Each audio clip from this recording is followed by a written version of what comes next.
Les stars du rire, le billet de Yacine Ben Tayeb. Bonjour Diane, bonjour tout le monde. Quand Mika m'a dit qu'on allait parler d'une élection, j'ai un peu traîné des pieds. Et j'ai pensé présidentielle. Overdose. Matin, midi et soir, 10 fois par jour, c'est plus une campagne, c'est un antibiotique. Et puis vu le nombre de candidats, c'est plus une élection, c'est une comédie musicale. Quand j'ai compris qu'il s'agissait de l'élection de Miss France, soulagement. C'était le 11 décembre 2021, à l'issue d'une émission qui a duré environ 7 heures, qu'on a découvert Miss France 2022, Diane Lair, et vous vous en sortez bien côté pandémie, Diane. Une pensée pour les deux précédentes Miss qu'on a surnommées Miss Covid.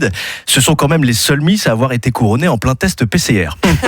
On était 7,3 millions à assister à cette cérémonie avec toujours les mêmes rituels, les costumes régionaux, les appels au vote SMS de Jean-Pierre Foucault et pour moi un hors forfait de 130 €. Miss France, c'est un concours hyper exigeant. Il faut mesurer au moins 1m70, avoir une parfaite hygiène de vie et même réussir un test de culture générale. À ce rythme-là, la prochaine dauphine, ce sera Thomas Pesquet. Et parmi les 40 questions issues du test de culture générale, les candidates ont eu le droit, et c'est une histoire vraie, à la question suivante. Quel jour vient 3 jours après le jour, qui vient 2 jours après le jour, qui vient immédiatement après le jour, qui vient 2 jours après lundi? Vous avez 4 heures. Moi qui ai eu 4 au bac philo, autant vous dire que j'ai saigné du nez. Et si une candidate était bègue, direction les urgences. Pour devenir Miss France, on doit être élu au niveau local avant de prétendre au titre national. Bon, elle s'est peut-être trompée de formulaire, Valérie Pécresse. Faire une chronique, c'est prendre beaucoup de renseignements. C'est d'ailleurs comme ça que j'ai commencé à vous suivre, Diane. D'ailleurs, je vous invite à me suivre également. Enfin, sur les réseaux. Après, si vous m'aimez vraiment, vous pouvez me suivre dans la rue. Ça me pose aucune difficulté. Au vu de votre passé, on pourrait vous retrouver un jour dans une émission d'M6. Alors non, pas Cauchemar en cuisine avec Philippe Etchebest, Mi Cuisto, Mi CRS, mais dans la déprimante émission Recherche appartement ou maison.